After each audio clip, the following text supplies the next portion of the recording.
In this video we will talk about natural buildings. These are buildings with zero impact, or at least a neglectable impact compared to conventional buildings. These buildings are not common, it's quite a small niche, but it definitely deserves much more attention than they currently have. You're probably aware that buildings have a very large negative impact on the natural environment. They're the biggest cause of all resource extraction, and they have among the largest carbon footprint of all industries. Conventional buildings are made out of concrete, steel, brick or timber. Concrete, steel and brick have large negative impacts from mining, and in their production process they actually release large amounts of carbon dioxide. Timber is the lesser of evils, but timber structures have just an average lifespan of 25 years. And if you compare this with a regrowth rate of at least 15 years, and often their lodging practices are quite questionable, you must realize that even timber structures are still quite harming to the environment. However, there are also a couple of structure systems for buildings that have zero impact on their environment. Some of them are ancient old technologies which are easy to apply, and a couple of them are a little bit more advanced in technology. But everybody can build these type of buildings in any region of the world.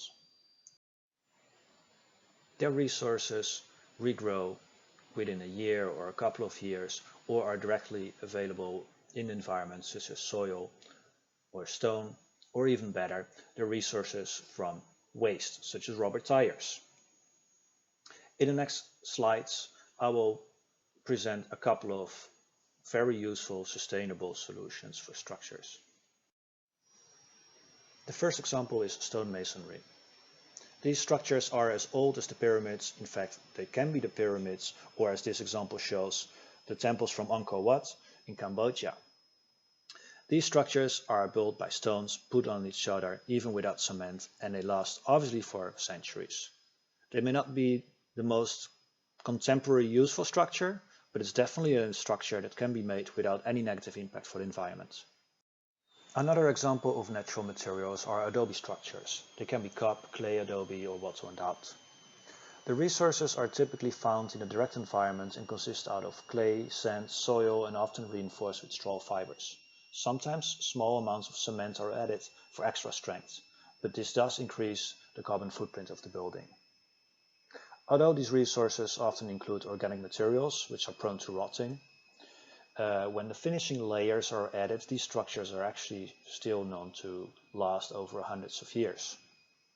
These finishing layers can be limestone or any other materials which do not require chemicals. Rammed earth structures are also an ancient technology, and now it's being rediscovered as a structure with only a fraction of the impact compared to, for example, concrete. Local earths, sometimes with small amounts of cement, are pressed together to become stable walls. The pictures here show decorative variations of pigments to add character to the design. Compressed earth blocks are a small variation on rammed earth walls by making them into bricks before stacking them together. Adobe bricks are basically normal bricks, except they're dried in the sun instead of put in the oven. By not putting them in the oven, you avoid a large carbon emission from heating them up. You can imagine that when you fill bags with sand, that you can easily make strong walls. In fact, this is what armies did to defend themselves from bullets. So yeah, it should definitely be strong enough. The California Institute of Earth Architecture improved the system by using long bags in the shape of long tubes. By filling these with local earth and stamping them together, great strong structures can be made. A finishing layer of plaster will make the building look quite normal. Well, except they often make them in round shapes to increase stability. However, in regions without earthquakes, this may not be needed, and more conventional rectangular shapes will also work. Sometimes it can be avoided to make a structure at all by making a home in an existing cave. Or, as this picture shows, a hobbit house, where you just dig yourself in a hill, put up a roof, and let the hill grow over your roof itself. It's picturesque, and some people love this type of structure. They're quite popular after all now, right? Yet another example of zero negative impact structures are straw bale homes. Often a small amount of wood is used as superstructure, but between the columns there are bales of straw placed. Straw is dried grass that can grow in only just a few months.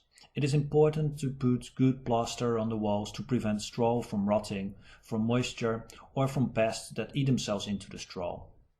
Limestone layers can do this. Previous examples were all heavy materials which give a lot of thermal mass. However, straw is also a great insulator. In the list of zero impact structures, of course we should mention bamboo structures. Bamboo is a grass that can grow at big strength in just 3, maybe 5 years of time. With right preservation, with salts, bamboo doesn't rot fast. And yet the strength is in theory just as strong as steel, but sadly, because of natural impurities, it doesn't function literally as steel.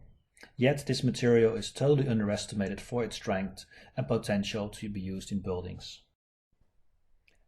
A little bit less natural solution is to use human waste to build structures.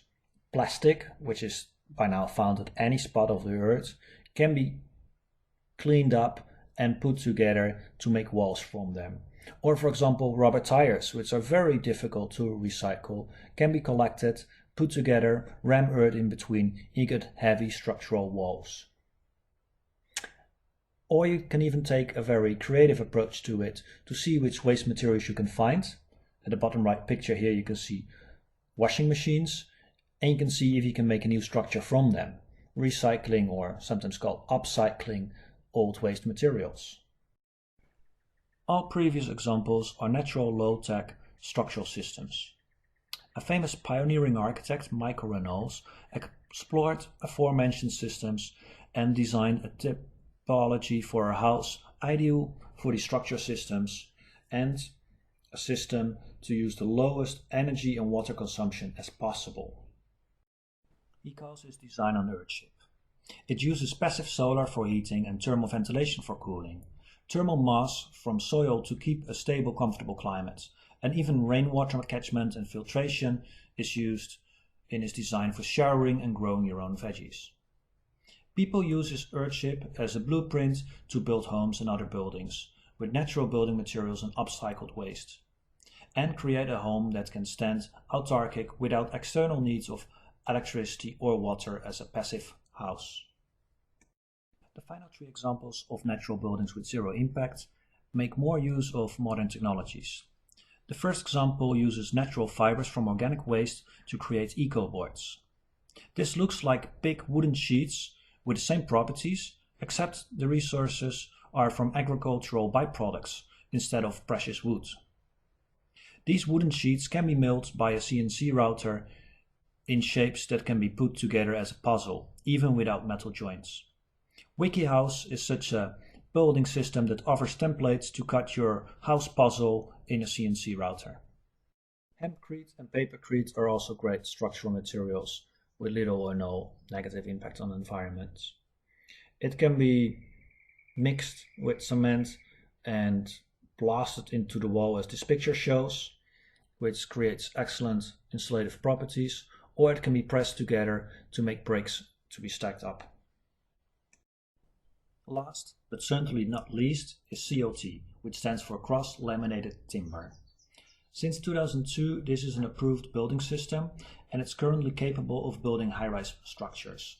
CLT has very little impact on the environment, stores CO2 in its long-lasting structures, insulates good, can be made in high precision, it's fireproof, lightweight, and excellent structural properties.